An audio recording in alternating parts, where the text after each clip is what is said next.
بسم اللہ الرحمن الرحیم۔ السلام علیکم پیارے بچوں، کیسے ہیں آپ؟ یقیناً ٹھیک ہوں گے، تندرست ہوں گے۔ پیارے بچوں، آپ جانتے ہیں ہم پڑھ رہے ہیں اپنی اردو اور جماعت ہے ہماری چہارم۔ اس میں ہم نے اپنے ابتدائی 4 اسباق مکمل کر لیے ہیں اور آج ہم اپنے 5ویں سبق کا آغاز کرنے والے ہیں۔ 5ویں سبق کا آپ کی درسی کتاب میں اگر آپ کھول کے دیکھیں یا آپ نے دیکھا ہو تو آپ کو پتا ہوگا، اس کا عنوان ہے مسجد بھونگ۔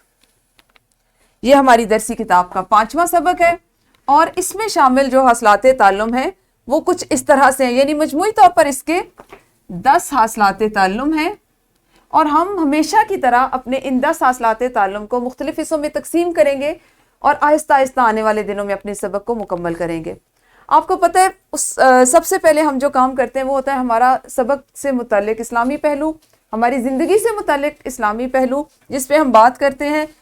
بسم اللہ الرحمن الرحیم۔ اللہ لا الہ الا هو رب العرش العظیم۔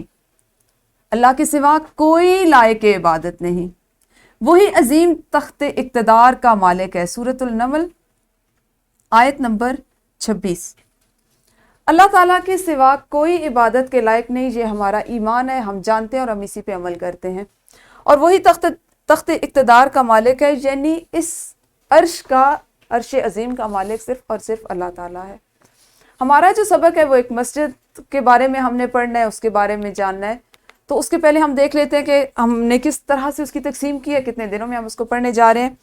پیارے بچوں، سبق نمبر 5.1 ہوگا سابقے اور لاحقے کی مدد سے نئے الفاظ بنا سکیں۔ پہلا حاصل تعلم جو ہم اپنے پہلے دن میں پڑھیں گے وہ سابقے اور لاحقے کی مدد سے نئے الفاظ بنانا ہے۔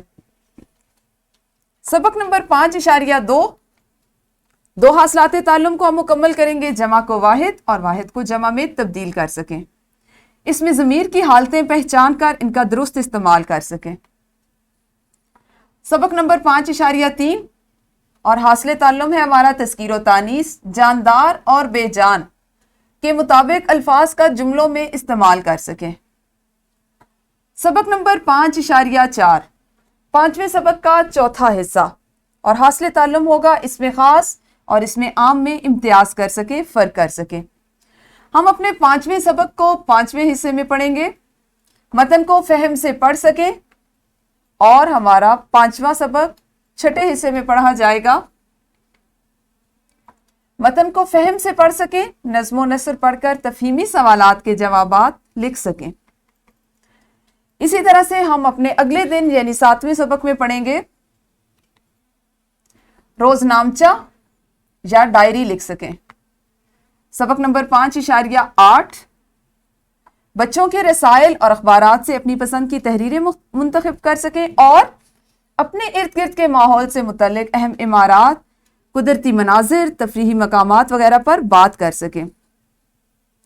اس طرح ہم آنے والے 8 دنوں میں اپنے اس سبق کو مکمل کریں گے، ساتھ میں ہم عملی منصوبہ بھی کریں گے اور اس سبق میں بہت سی نئی چیزیں مختلف سرگرمیوں کے ذریعے سیکھیں گے۔ روزمرہ زندگی سے کچھ سرگرمیاں کریں گے، وہاں سے کچھ چیزیں سیکھیں گے۔ ہم اپنے سبق کا باقاعدہ آغاز کل سے کریں گے، اس وقت تک آپ نے اپنا خیال رکھنا ہے۔ اللہ حافظ، شکریہ۔